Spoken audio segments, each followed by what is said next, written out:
ఈసీలో ఏ problem ఉండదు, ఎందుకంటే JPC అంటే మెజారిటీ సభ్యులు అధికార పక్షం నుంచే ఉంటారు. 100కి 75% మంది, 20% విపక్షాలు ఉంటారు. అది జస్ట్ ఏంటంటే అభిప్రాయాలు తీసుకోవడానికి. ఒకటేంటంటే డెమోక్రటికల్ స్పిరిట్తో మన దేశ రాజ్యాంగం ప్రకారం నడుచుకుంటాం కాబట్టి ప్రజల అభిప్రాయాలు సాధారణంగా అయితే శాసనసభ వేదికగా జరగాలి.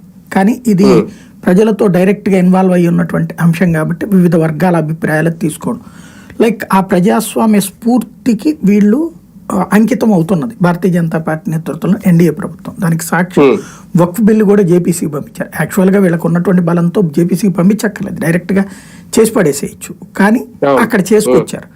ఎందుకు అంటే అన్ని వర్గాల అభిప్రాయాలు తెలుసుకోవాలి. వక్ఫ్కి సంబంధించి దాన్ని ఏమంటారు, మెయిల్ కూడా పెట్టారు. చాలా పెద్ద ఎత్తున లక్షలాది మంది మెయిల్స్ కూడా ఇచ్చారు అభిప్రాయాలు.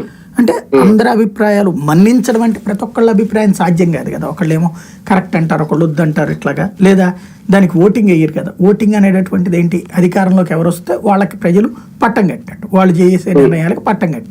కాబట్టి ఇందులో ఓటింగ్ ఉండదు. కానీ ప్రజల అభిప్రాయాలు, ఇప్పుడు ప్రజాస్వామ్యంలో ఏంటి, ప్రతిపక్షం ఏం చేయగలుగుతుంది, అధికార పక్షాన్ని ఇరుకుని పెట్టగలుగుతుంది కానీ అధికార పక్షాన్ని ఆపేయలేదు కదా. అట్లాగా వాళ్ళు ఆ వక్ఫ్ బిల్లు విషయంలో కూడా, అంటే మనం ప్రజాస్వామ్య స్ఫూర్తిని కరెక్ట్గా చెప్పాలంటే మనం కాస్త నటిస్తాం డెమోక్రటికల్ స్పిరిట్ని ఎవరికి వాళ్ళు. అది ప్రతిపక్షం నటిస్తుంది, అధికార పక్షం నటిస్తుంది. కాబట్టి ప్రజాస్వామ్యబద్ధమైన నాటకాలు ఆడతారనమాట.